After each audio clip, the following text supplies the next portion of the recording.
Halo semuanya, selamat datang di segmen analisa. Salah satu pertanyaan dari masyarakat saat ini terkait dengan Paula dan juga Baim yang baru saja selesai dalam persidangan cerai mereka. Ini adalah tentang nama penyakitnya teman-teman. Karena memang ini sudah muncul banyak dibahas di sejumlah media Indonesia. Tetapi aku pengen lihat langsung adalah reaksi dari Paula ya. Waktu aku lihat wawancaranya di Denso ya, itu Densu sudah nanya. Ada pertanyaan yang dia bilang bahwa ini kan banyak hal-hal baru yang menurut Densu bahwa awalnya gitu ya, Paula itu di atas angin.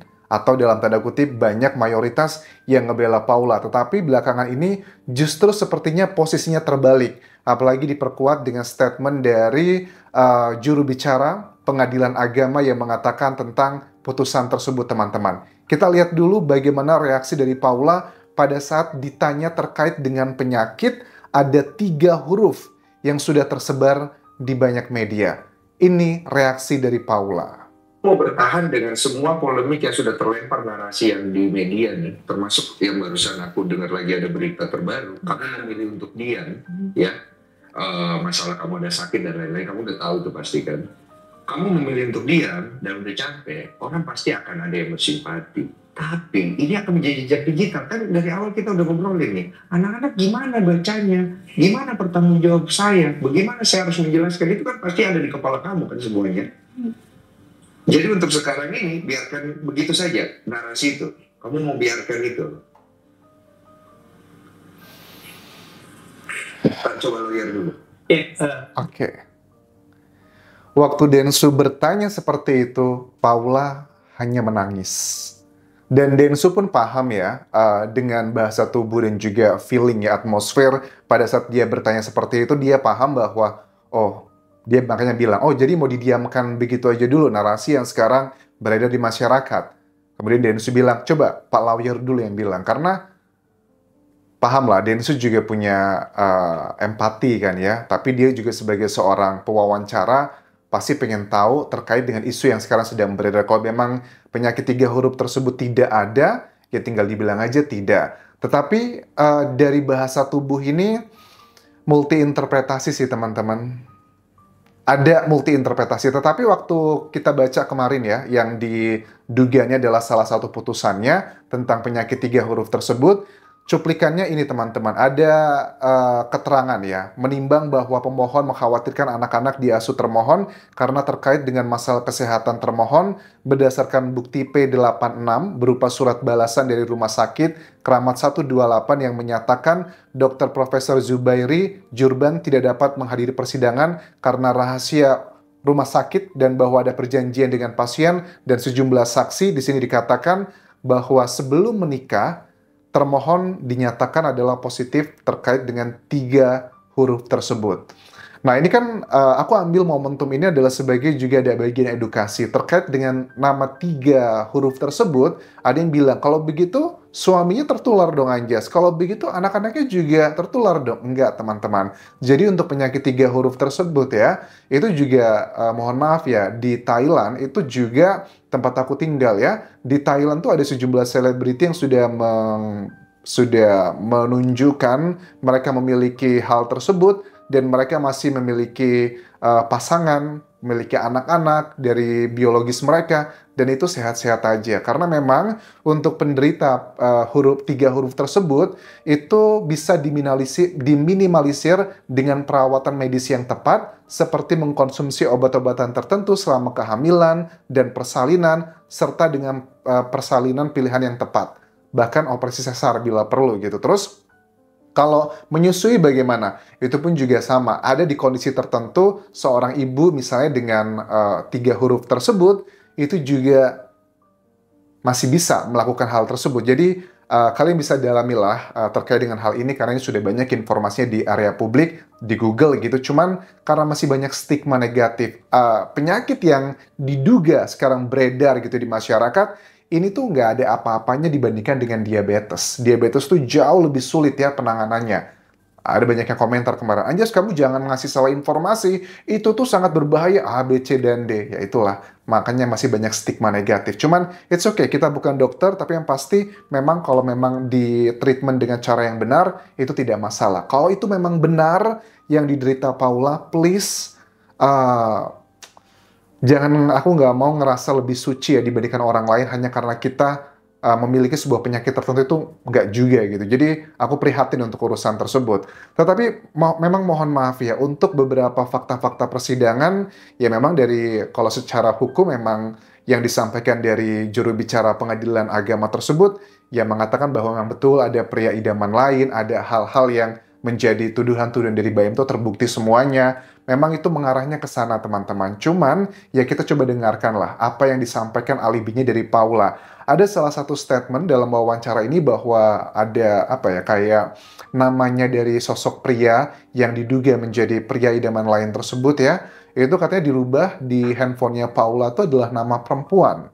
Nah, alasannya apa? Waktu Densu tanya, kok namanya laki-laki tersebut yang tinggal di rumah kalian, yang sahabatnya Baim juga, kenapa namanya dirubah menjadi nama perempuan? Ini alasannya. Kenapa ganti-ganti nomor teleponnya? Aku sudah menjelaskan. Karena tidak mau terjadi, salah paham. Karena saya, ini gimana ya, aku jadi takut ngomong detail, karena gimana ya, aku takut ngomong detail karena aku nggak mau ini ya. Tapi gitu. itu dengan tadi penjelasan tadi, ketika itu sampai akhirnya harusnya nggak keluar, itu menjadi keluar. Posisi kamu sekarang sulit banget untuk menjelaskan. Iya. Oke. Aku sudah lihat ya secara utuh penjelasannya. Poinnya adalah kenapa nama pria tersebut yang diduga Phil dirubah di handphonenya menjadi nama perempuan agar tidak terjadi salah paham. Berarti sebegitu intens ya. Aku nggak sampai sih logikanya.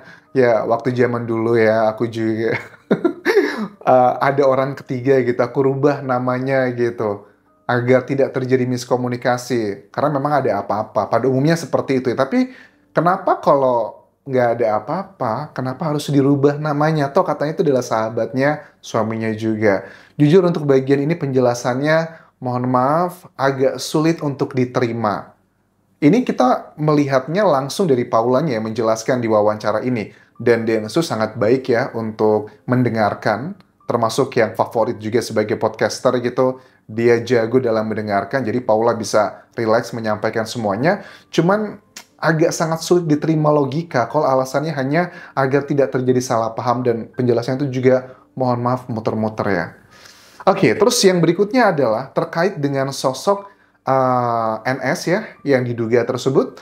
Itu juga kan kalau memang tidak betul, kenapa kok dia tidak hadir dalam persidangan? Terus juga kan dibilang katanya istrinya pun mau datang ke persidangan, tetapi kenapa tiba-tiba tidak ada kehadiran mereka? Karena ada salah satu isu nih teman-teman, ada CCTV kan, mungkin kalian sudah melihat, CCTV ini menunjukkan bahwa Paula dan juga sosok pria tersebut masuk ke dalam kamar. Nah, menurut Paula, CCTV yang beredar itu, yang menjadi barang bukti juga dalam persidangan, hanya menunjukkan bagian luar saja. Di bagian dalam kamar, tidak ada CCTV-nya. Dan menurut mereka, dalam kamar tersebut tidak hanya ada Paula dan juga sosok pria tersebut, tapi juga ada istrinya dari NS. Nah, kalau memang itu adalah benar dan fakta, itu kan bukankah menjadi salah satu hal yang akan sangat meringankan Paula dalam persidangan yang lalu? Tetapi kenapa mereka tidak hadir?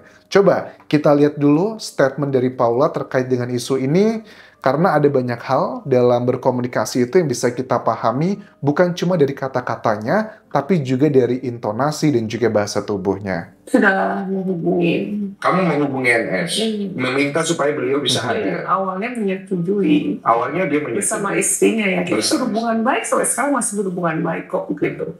Terus cuman ada satu dan lain hal, saya nggak tahu kenapa tiba-tiba tidak terjadi, tidak bisa gitu. Oke, tidak terjadi, mereka tidak hadir dalam persidangan. Peristiwa yang di kamar tersebut, yang CCTV-nya juga menjadi barang bukti dalam persidangan, ini adalah penjelasan dari versi Paula, teman-teman. Terkait dengan yang di kamar tadi itu, gitu.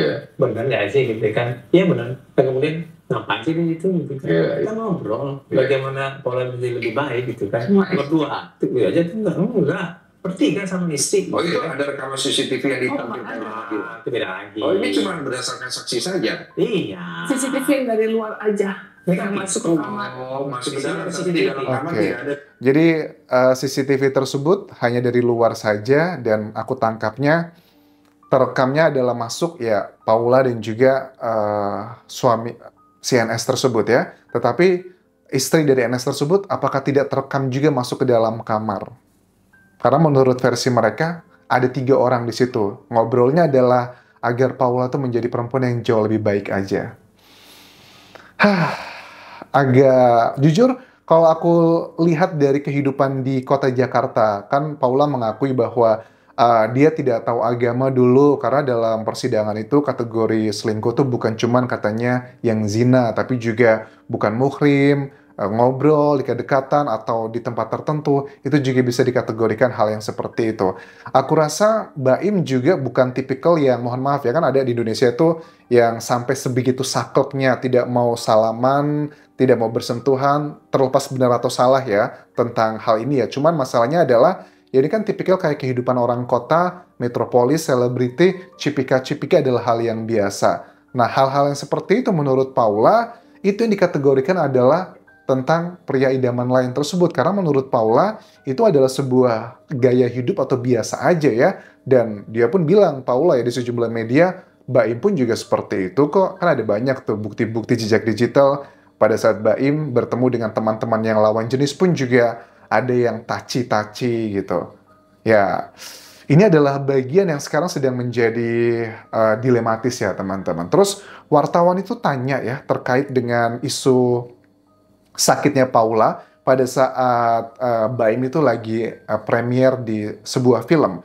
Kayaknya filmnya atau bukan aku nggak tahu ya. Terus ditanya sama dari wartawannya, Baim, gimana tentang isu yang lagi panas sekarang beredar di luar sana? Katanya Paula itu menderita sakit itu. Terus si Baim cuma senyum aja dan mengatakan, jangan bahas yang lain ya, ini bahas premier film aja ya gitu. Nah, ya mengenai isu sakit tersebut, kalau kita cek jejak digital, yang pertama kali mengeluarkan ke publik tanpa menyebutkan apa namanya sakit 3 huruf tersebut, itu kan mohon maaf ya, kalau nggak salah dari kuasa hukumnya Baim Wong sendiri. Jadi, untuk bagian ini aku ngerasa hatiku tuh berada di Paula. Aku kasihan, kenapa harus diungkapkan tentang sakit tersebut, kalaupun itu benar gitu ya. Kalau itu salah ya fitnah, jauh lebih parah lagi. Tetapi di beberapa fakta-fakta persidangan lainnya, statement-statement disampaikan dari Paula, memang ada beberapa hal yang janggal teman-teman. Karena aku tidak mendukung Paula ataupun juga Baim, aku hanya fokus adalah kepada fakta-fakta persidangan dan juga statement-statement mereka, apakah masuk akal ataupun juga tidak masuk akal. Terima kasih sudah menonton, sampai ketemu lagi di video berikutnya. Tinggalkan like dan juga komen, subscribe channel YouTube ini, follow Instagram, Facebook pageku dan juga akun TikTok di Anjasa Semara. Sampai jumpa.